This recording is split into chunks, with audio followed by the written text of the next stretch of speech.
Hello, everyone. Welcome to the Newsbrowse News broadcast.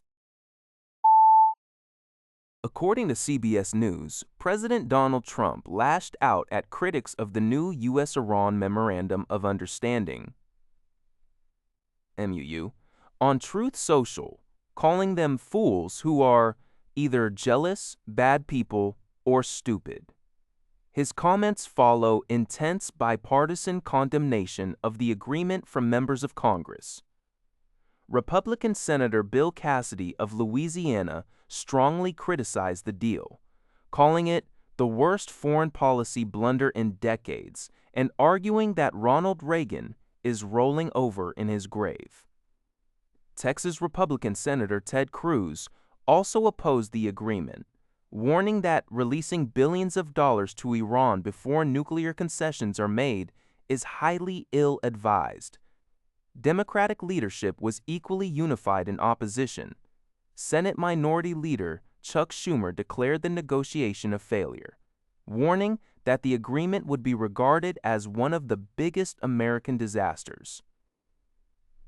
While Republican allies like Senator Lindsey Graham offered tepid support, noting the benefits of reducing hostilities, Senate Majority Leader John Thune remarked that while the deal could bring economic relief, long-term issues remain unresolved. The administration is scheduled to brief senators on the agreement early next week. According to GG Press, the Japanese yen temporarily fell to the 161 range against the US dollar during trading in the New York Foreign Exchange Market on June 18th, marking its lowest level in approximately 1 year and 11 months. The decline was fueled by growing speculation surrounding potential interest rate hikes in the United States. Following the latest Federal Open Market Committee (FOMC) meeting, where policymakers indicated the possibility of raising interest rates later this year, investors increasingly focused on the widening interest rate differential between the United States and Japan. This awareness accelerated yen selling and dollar buying, putting significant downward pressure on the Japanese currency. According to reports from Tsingtao, Afghanistan's conservative Taliban government has issued a strict decree banning government officials, military personnel, and related services staff from using smartphones. The order, which was recently distributed by the Taliban's military court, took effect immediately. Under the new regulations, those caught violating the ban will have their smartphones confiscated and destroyed on the spot, and they will face legal and Sharia law prosecutions. Exemptions to this rule can only be obtained through a written approval from the Taliban's supreme leader, Hibatullah Akhundzada. Observers have noted that the enforcement of this ban remains arbitrary across the country.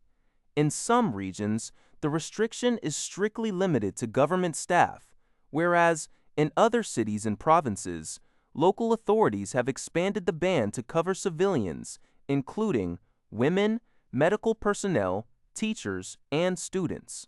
This digital crackdown follows previous measures, such as a temporary nationwide internet shutdown last year.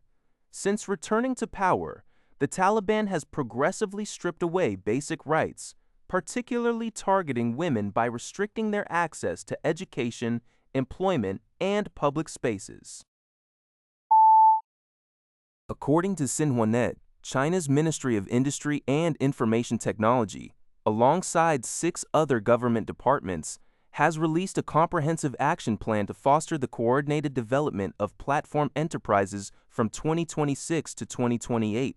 The initiative is designed to advance innovation and ecosystem synergy between large, medium, and small enterprises within the platform economy. By promoting greater openness, data sharing, and technological collaboration, the government aims to bridge the gap between the digital and real economies. Key tasks outlined in the plan include guiding firms to strengthen artificial intelligence innovation, improving algorithm governance, and increasing transparency in traffic management. The ultimate goal is to cultivate a more resilient, diversified, and innovation-driven environment by 2028, establishing replicable models for collaborative growth and supporting the development of specialized firms in manufacturing niches. experts note that this policy marks a critical step in the nation's efforts to upgrade its platform economy during the 15th five-year plan period. According to CBS News, Waymo is recalling nearly 3,900 Robotaxis after several incidents in Arizona and California where the vehicles entered active freeway construction zones and ignored ramp closures. The recall, posted by the National Highway Traffic Safety Administration, NHTSA, affects Waymo's fifth-generation automated driving system, ADS, installed on its fleet of Jaguar SUVs. The NHTSA stated that under certain conditions, the software inappropriately prioritized avoiding other freeway hazards, failing to recognize construction cones and signs, causing vehicles to enter work zones at high speeds. Waymo reviewed these incidents, which occurred in April and May in Phoenix and the San Francisco Bay Area, and temporarily restricted its Robotaxis from freeway driving during the investigation. In one terrifying San Francisco incident, a passenger reported that their Waymo vehicle sped through a construction site and was chased by police before eventually exiting onto a residential street. Alphabet-owned Waymo has released a software update to address the defect, which is believed to be present in all recalled vehicles. That's all for this video. Thank you for watching. See you in the next video.